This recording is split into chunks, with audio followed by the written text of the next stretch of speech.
Hello, everyone. Oh, this is so exciting. I'm glad to see everyone here. I'm Berenice Castillo, and I am the founder and CEO at Military Spouse Advocacy Network. And I got two of my amazing, wonderful teammates for the Military Spouse Leadership Development Program. So I'll let them introduce themselves, and then we'll get right into the reason why we're going live today. So, Jen. Hi, everybody. My name is Jennifer Fensel, and I'm lucky enough to be the Military Spouse Leadership Development Program Manager. Welcome. We can't wait to let you know what's going on this year. Awesome. Thanks, Berenice and Jennifer. My name is Elaine Benavides, and hello to everyone out there. I am the LDP program coordinator, so I just kind of work alongside Berenice and Jen to make sure things run smoothly for each of our cohorts. Yeah. Wonderful. Thank you so much, ladies, for joining me today. The reason why we're doing this live today is because we want to be able to answer any questions that anyone may have out there. I mean, we have been getting emails of people wondering about the Leadership Development Program because this year we are having two. Right now we are accepting applications for the second cohort. And thanks to the sponsorship and support that we are getting now from Vehicles for Veterans, PenFed, from NFFCU, and there's so many they have joined to provide support and be able to sponsor another cohort this year, which is amazing. But we are here to talk about the Q&A and what is it that we are looking for. I'll tell you that every year it's getting harder and harder to only select 50 military spouses because we believe that everybody deserves a seat. But we're only able to select 100 this year, right? Ladies, it's 50 per cohort, 50. 100 this year. But the three of us will be sharing with you a little bit, kind of like what we look for. What is it that we want you to focus on? And we're going to give you this feedback from the reviewer's standpoint and also as an MSA big picture. So I'm going to give you a little bit of an overview of what is the Military Spouse Leadership Development Program. Then Jennifer and Elaine will join the conversation so that we can talk about what is it that we're looking for. The Military Spouse Leadership Development Program, we call it MSLDP. It is a 4-month training for military spouses. It's a free training, and we partner with Harvard University to bring this training to you. It's focused on meta leadership, leadership in crisis, communication, and of course, all the information is on the website. If you want to know more into detail what is available, please go to our website and you'll be able to see all the information there. Of course, what is it that you get? You get a certificate from Harvard University on meta leadership, leadership in crisis, and communication. You also have the opportunity to earn a micro certification from Sci-Hub as a mental health ally. This is an amazing training that we've seen, and we have received really, really good feedback from everybody that has taken that training. But before, I don't want to spend so much time and talk about exactly what LDP is, because like I said, there's a lot of information on the website. We want to focus on the Q&A and providing you feedback when it comes to the application process. And I'm going to leave to give Jennifer the opportunity to talk to you a little bit. Jennifer, we have now alumni from the leadership program. They are volunteering to mentor those that are applying for this cohort, correct?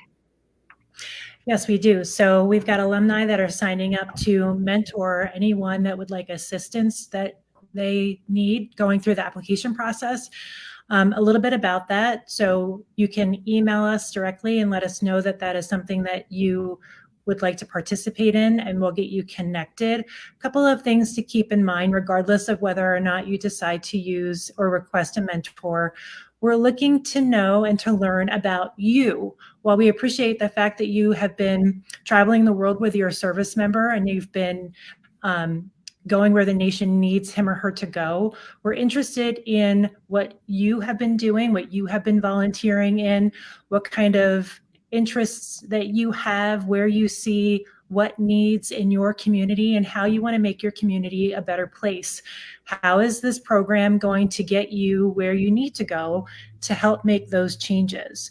We want to make sure that we're hearing about all of that from your perspective and let us know what your intentions are. with this particular material that you're going to learn. We've got alumni that have thrived and continued on in their passions after participating in this educational and leadership development program. They have taken all that they've learned and put it to action in their small communities. And let's remember, you don't need a huge platform. You don't need to be a hired leader to be considered a leader. We have the opportunity as military spouses to get involved in our communities, take on a leadership role to make our communities better and leave them in a better position than they were when we got there. So we want to learn from you what you've been doing and what you would like to do, and how those tools that we're about to be able to teach you can make your ambitions of making the world a better place in your small community come to life. Veronice? Thank you, Jennifer, for that. And that is a great description of what this program is about and what we're looking for. Something that we all know is that military spouses are known for being the leaders of their community, for wanting to make things better, for become that advocate or the mentor that we wish we had. So with the stuff that Jennifer said, and by providing you this big picture, we should be able to hopefully answer the questions that you have, such as what is it that we're looking for. This program is being utilized in two different ways. One, for those military spouses, we are all military spouses, we're all leaders within our homes, within our communities. And a lot of the times we don't think we are, but we are, kind of like what Jennifer said. This training is going to help you to understand what you are a leader within yourself, within your home and your communities.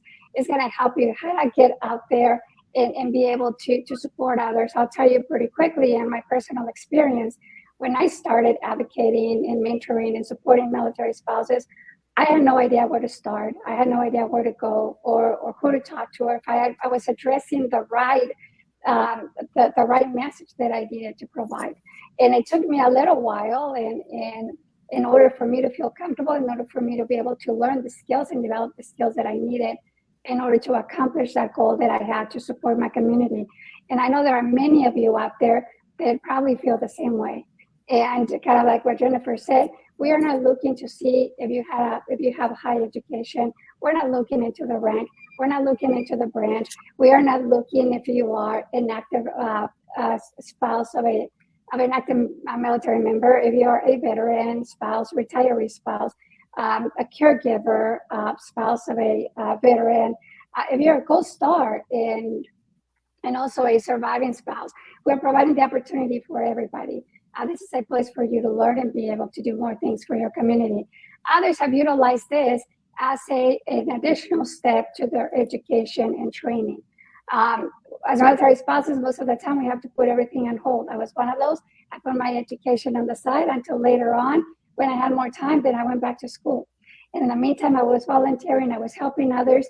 And this training will help you to earn a certificate that can look good on your resume.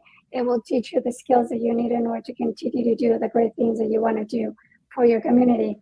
But so that we can get a little bit more deep into this, we want to know who you are. We want to learn the big picture. I mean, it's great because it's on paper. We read and we're like, oh my goodness. I mean, sometimes they give us all the specific information that we can see who you are, and we can draw a picture, like a roadmap of who you are, where you're going, and what you want to accomplish. Sometimes we don't have enough information and it's hard for us to picture. So in this case, I want to bring Elaine in because she has served as a reviewer. She was a reviewer for LDP prior becoming a staff member. So Elaine, as a reviewer, what is it that you guys like to see when it comes to the answers? Thanks, Bernice. I want to say, first of all, again, completing all the sections as thoroughly as you possibly can. Give us the details. We want to, again, know who you are, what your goals are, and what you hope to accomplish with this training, how you want to better serve your community. You don't have to come from a wealth of professional experience. You can be in your beginning stages of figuring out what exactly you want to do and how you want to do it, but give us that information so that we can, like you said, get a visual of of the applicant. Be as thorough as you can. Within that, check for grammar, check for how things flow, especially since some of the prompts limit your word count or character count, and be as concise but as thorough as you can in those instances where you're limited by word count. Submit all required documents. A sure way to get self-eliminated is to accidentally or for whatever reason forget to submit a letter of recommendation or any of those details.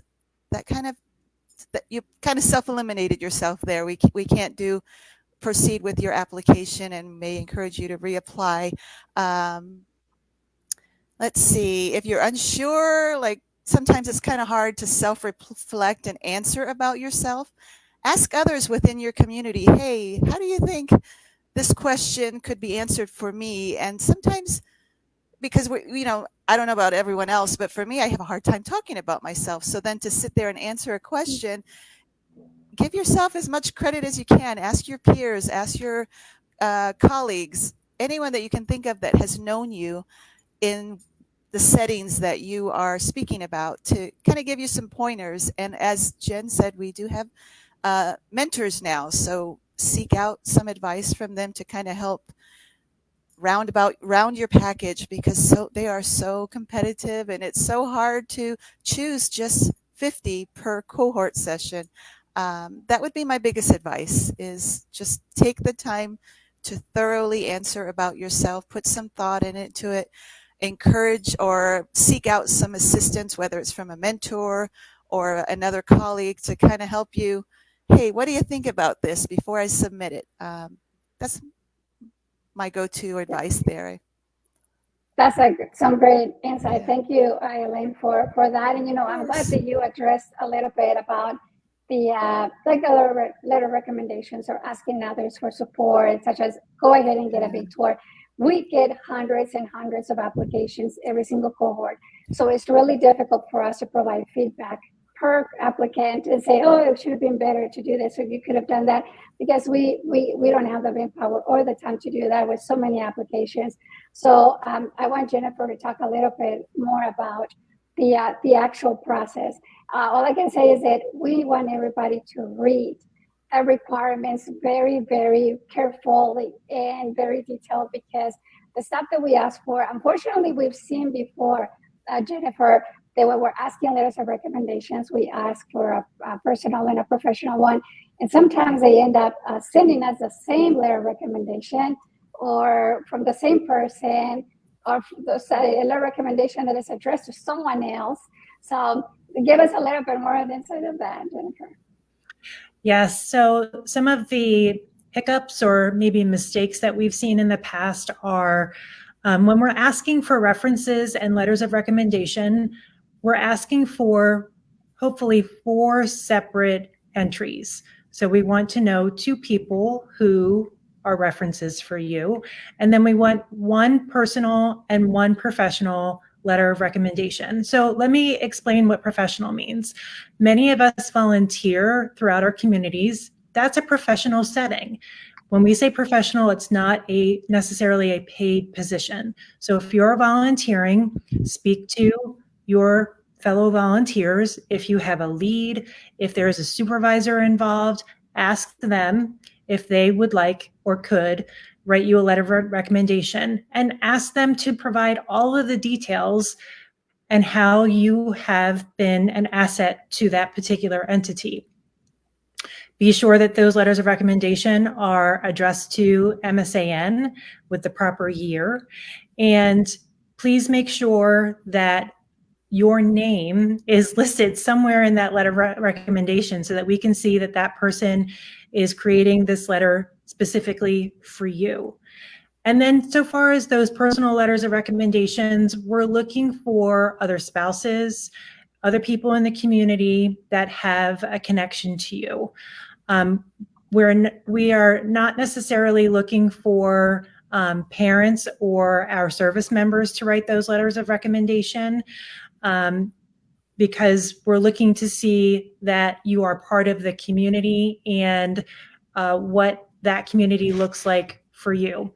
If you have a specific question, because maybe you're a brand new spouse and that is not necessarily a network that you have yet, please reach out to us at our MSLDP at milspouseadvocacynetwork.org email so that we can give you a little bit more guidance. But know that friends, contacts in the area, if you're a brand new spouse, maybe people that you knew from high school or college or other work environments that you had before marrying your service member, tap into that community. Think about all of the connections that you've made thus far and reach out to those folks. You'd be surprised. Many people will go ahead and write those letters of recommendation. You don't know the impact that you've had on your community until you reach out and you ask someone. Please recognize that letters of recommendation are not annual review reports from your current employer. We want something personal and tailored specifically for you from those folks in your network. Additionally, we're going to ask that you pay attention to each question. We need each question answered. We need those answers to be thorough, as we've said before. And again, we do have that website that you can reach out to if you have any questions. Berenice, did I miss anything? Nope, I think you provided all the details. What do you think, Elaine? I think those are being the biggest hiccups, like you said, Jennifer, that we've seen when it comes to the letter of recommendation. The commitment to the dates is very important that you are aware. I mean, you can have all the dates and all the information on the website. You can find that those dates that you really commit. You are being selected out of hundreds of military spouses. So this is a professional training that requires and deserves the time and commitment that is required. When you apply, there's a description with all the dates, what is going to come, what is going to be required from you, and we understand that life happens. No one is in the military, and things can happen in between. But if there's anything that you can think of, oh, you know what? There is one module. I saw the date. I may be able to be part of it. I may not, because we apply for something else. Then I would suggest to not apply for LDP, because we will have to look into what are the circumstances that you have to be absent during the training. But like I said, we really, really need you to be committed to those things. So if there are other commitments that you want to be part of, please, you can apply for LDP at another time. We will continue to have the cohorts for sure. But yeah, you ladies want to add anything when it comes to the commitment to the program? Sure. I just want to go ahead. No, go ahead, Elaine. Oh, okay. I just was very good point you made there, Berenice, especially, I believe it was this last session we had where our Harvard speaker, Dr. Marcus, mentioned that it was basically a semester of Harvard packed into a 4 or 5 hour, 5 hours, I'm losing track, session. So it is very content heavy, and missing one or even half of one can really kind of throw you off track in what you're able to take from it. So it's definitely, make sure you can commit to being available for those 4 sessions. So just wanted to reiterate that if you think you might miss one, point. Consider reapplying at the next cohort. And you will feel that you miss a lot. Yes. Yeah. Yes. Yeah. It's not something that you can make up on another day. Being there in real time is really important, not just for the content that the professor provides, but to be able to be part of those outbreak room or breakout rooms that we create, to get to know the other folks that are attending with you, to be able to have those small group discussions regarding the material that's gone over that particular day, and then to be active in our hub. So even if you're not able to apply for this particular cohort because you know that you have things that may conflict, we would encourage you to apply to be able to gain access to our hub platform. We connect everybody with all kinds of resources and subject matter experts in our hub. And this is where we post that the LDP is going to be having their next application cycle opening as well. So while we post on social media all the time, we've got our platform that our spouses can become a part of even outside the LDP and get connected to a very large community that is very helpful and very invested in each other. One thing to recognize with the LDP is that alongside the in-person virtual modules that everyone is required to be able to attend, there are additional requirements leading up to and throughout the time as well. The week prior to the start of our sessions, we start pushing some assignments and information to the cohort that's about to take place. And in between each module, there are items that we push for those who are attending the cohort and learning with our professors. The current application portal is open until June 7th, and we've got lots of folks already completing and submitting items. And as Berenice has said earlier, this is a very popular program, and we get hundreds of applications, and we want to make sure that you stand out so that we can make sure that our selection committee chooses you. We want them to choose you. So make sure that you are making yourself known in that application portal. Berenice? Thank you, Jen, for that. And, this is something was a little bit something informal where we could just address kind of like what is it that we're looking for? What is it that is required? What is it that we want you to focus on when it comes to the application process? Because it is competitive, we want to make sure that you are providing what is needed. And this is kind of like behind the scenes. This is tips. This is what we can give you. This is what we can share with you. So we hope that you take advantage of those tips. One of the things that we all feel is the imposter syndrome. I know that there's a lot of military spouses out there that might be feeling that probably I'm not there yet. Probably I don't deserve it yet. Probably I'm not at that level. And it's not about that. It's about you, the leader that you are within our community. What is it that you're doing for your community? And that can be from someone that is supporting at a local installation, providing meals. You have a bigger vision, but you need the skills in order to get there. If it's someone that is trying to get additional training and education because you have not been able to get that, this is also an opportunity for you. And like I said earlier, having a certificate in leadership from Harvard University in your resume, it is a great thing to have. And more when it comes for free, because it will be something extremely expensive for a military spouse to go out there and try to get this on your own directly through Harvard University. So we have the best instructors. They are amazing. They are Harvard University's MPLI staff members. And we have a great time, right, ladies?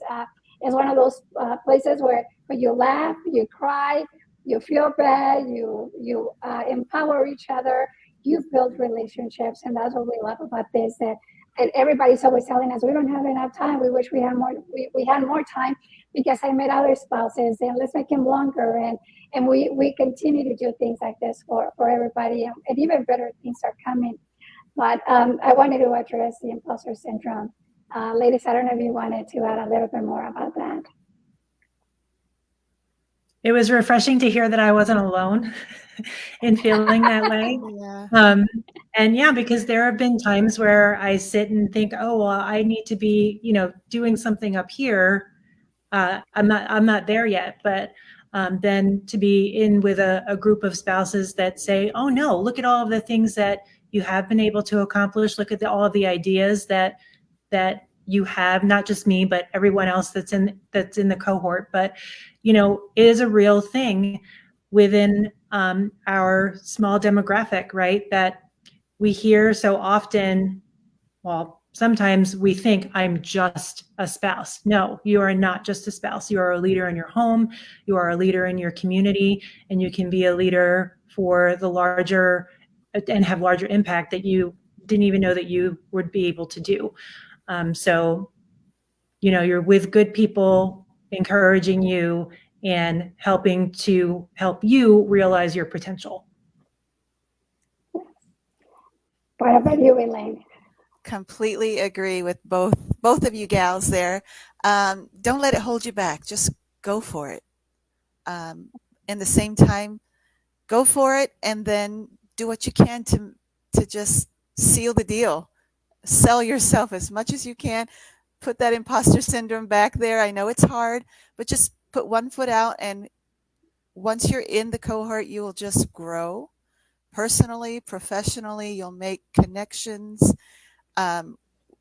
during the sessions as well as making connections outside. Just go for it. Put the doubt away and just do what spouses are known to do. Pull up the boots and just go for it. Let's do it. Yep. Don't pay attention to that noise, because there's a lot of noise. There's not pay for it. Pay attention to it. And it's normal to feel that doubt, but don't let it take over. Don't let it rule your destiny. We've seen the growth of the participants when they come at the beginning and they feel like a little hesitant. They don't know what to expect. Of course, it's normal. And sometimes they feel like, what am I even here at? I'm not worth it, or this is too much, or I'm not like at the same level as others. And of course, we work on those things. And at the end of the training and during graduation, what happens? Everybody's at the same level. Everybody feels empowered. Everybody's ready to fix the world's problems, and everybody's collaborating and building relationships. And this is what the training is about, not just about learning, but also about supporting each other, empowering, building relationships, because that eventually transforms or gets into our community, which is exactly who we are serving and who we are supporting. So I think that before we end this Facebook Live, I'm going to leave you guys also give you an opportunity to say something. But in my personal opinion, I will tell you to go for it. Like Jennifer and Elaine said earlier, you don't have to be fixing the world's problems right now.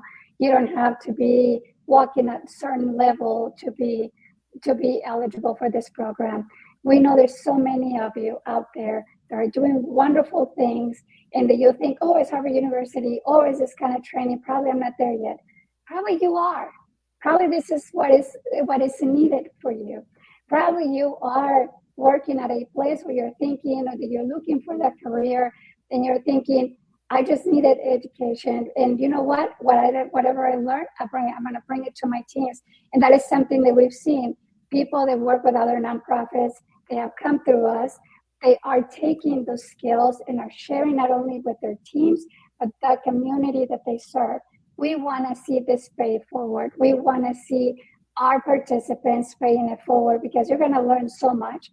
All that you want to do is share and tell everybody what you learn, and help them learn and apply those techniques and those skills that you're learning. So that's what we want to see. We got to pay it forward. We got to reach out to everyone that is in need, and everybody that needs more support, and that also needs the little kick of empowerment that, hey, apply for the program. You are a leader. You're doing wonderful things.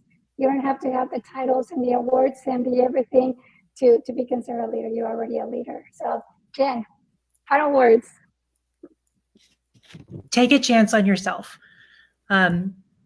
You don't know what you don't know until you try, and there's a lot to learn. There's a great community to tap into, and you can't get a yes if you don't try. So take a chance on yourself and apply today. Exactly. Yes. Take a chance. This community is so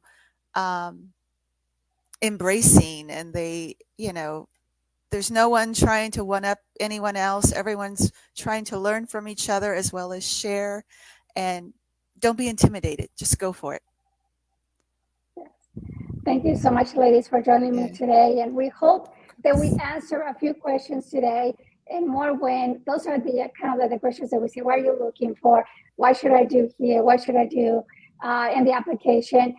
Number one, take advantage of our mentors. Go ahead and send us an email or fill out the form and let us know that, hey, I want a mentor. I need some help with the application. send us an email if you have any other applications that you don't want to get assigned to a mentor. Anything that you see on the portal once you start the application process, if there's anything that you have a question on, please reach out to us. Our website has all the information that you need on the modules, the dates, the times, what are the topics. But if you have more information, you need more information, let us know. We'll be more than happy to send you that information. But for today, it was just a little bit of what we've heard. Hopefully it answered, like I said, your questions. But if you have more, let us know. We are here for you. And of course, we will continue to bring more cohorts as much as we can, because we want everybody to take advantage of this wonderful opportunity and be even stronger leaders of what you already are in your communities. Thank you so much, everybody, for joining us today. Thank you, Jennifer. Thank you, Elaine. And we're here for you. All right. Have a great day. Thank you. Looking forward to meeting.